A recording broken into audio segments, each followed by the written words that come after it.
Bon, bonjour. Bonjour, chers tous. Voilà quoi. Comment on fait?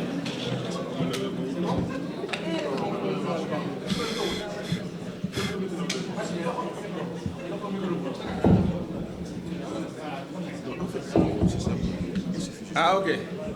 Bonjour, chers tous. Bon, moi,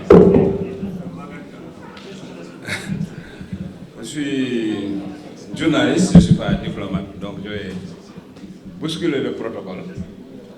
Bonjour, chers tous. Voilà. Bon, je suis heureux d'être ici aujourd'hui pour répondre à l'invitation de celui que j'ai toujours appelé mon complice intellectuel, Bassirou Fofana. Il m'a fait l'honneur de lire cet ouvrage bien avant sa parution. Je suis d'autant plus content d'être là que j'ai dit à Bachir, le jour où il a été arrêté, qu'il devait profiter de son séjour carcéral pour écrire un livre.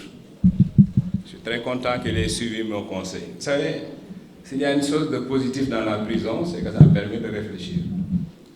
Tu vois, moi je pense le moins mauvais livre que j'ai écrit dans ma vie, je l'ai écrit en prison. Ça s'appelle Ces goulots qui étranglent le Sénégal. Voilà. Parfois, quand on te met en prison, certains pensent t'opprimer alors qu'ils t'offrent l'occasion de prendre du recul, de réfléchir, de créer, d'évoluer, de penser, etc. Je saisis cette occasion pour revenir à la pensée de la plus philosophe des journalistes et de la plus journaliste des philosophes. Elle s'appelle Hannah Arendt. Hannah Arendt a étudié les deux totalitarismes du XXe siècle, le fascisme et le stalinisme. En conclusion de ses recherches, elle a écrit un livre qui s'appelle Vérité et politique. Dans cet ouvrage, elle dit quelque chose de fondamental. Elle dit que la plus grande menace, ce n'est pas le fascisme. La plus grande menace pour l'humanité, ce n'est pas le stalinisme. La plus grande menace, c'est cette confusion qui est entretenue entre la vérité et le mensonge.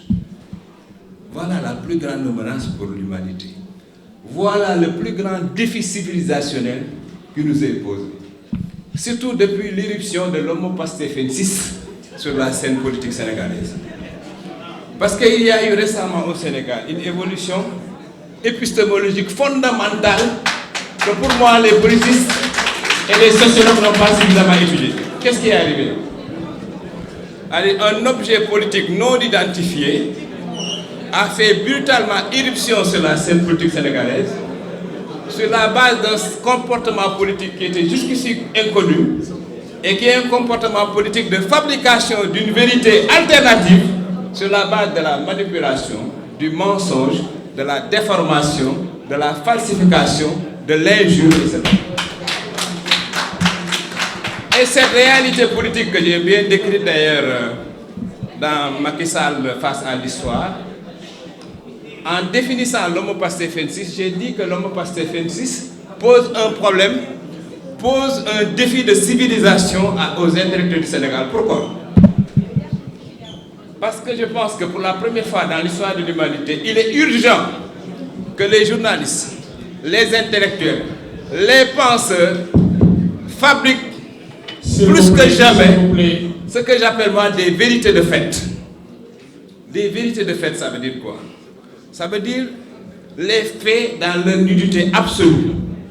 Ça veut dire les faits dans ce qu'ils sont en réalité. C'est-à-dire les faits débarrassés de toute forme de propagande. Ça veut dire des vérités de fait. Les vérités de fait, ça veut dire des vérités basées sur des faits. Ça veut dire des faits véridiques, ça veut dire des vérités factuelles. Et c'est ça que moi, à mon avis, Bachir a entrepris dans cet ouvrage. Pour moi, voilà un exemple. Voilà, parce que, encore une fois, ce qui fait la noblesse du journalisme, le journalisme, ce n'est pas de l'opinion. Le journalisme, ce n'est pas de la chronique. Le journalisme, ce n'est pas de la pensée. Le journalisme, c'est la recherche de faits, c'est la présentation des faits et à la limite le commentaire des faits. Donc, ce qui est sacré dans l'exercice du métier du journalisme, c'est les faits.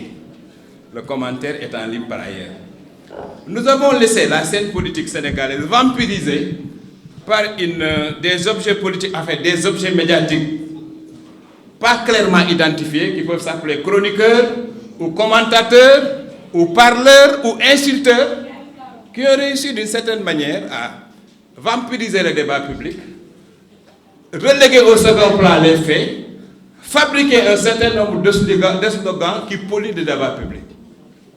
Autour de l'affaire qui nous réunit aujourd'hui, des questions simples s'imposent. Est-ce que 37 milliards ont été débloqués, oui ou non?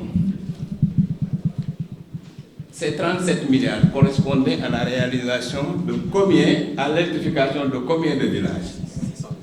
À partir de ces villages, de ce nombre initial, combien de villages ont aujourd'hui été électrifiés à date?